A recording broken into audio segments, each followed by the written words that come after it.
So guys, I went to my local butcher and this is what I got. Suet. It's free. He gave it to me for free.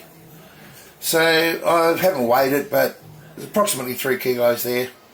I'll get some more.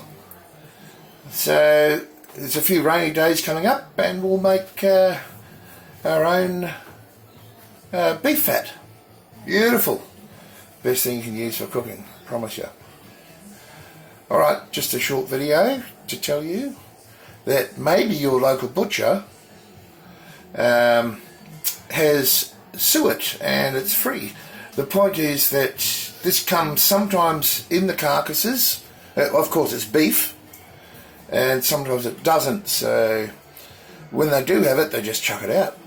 And the local butcher that I use here for small amounts of meat said I can have it for free. And there you go. Great resource.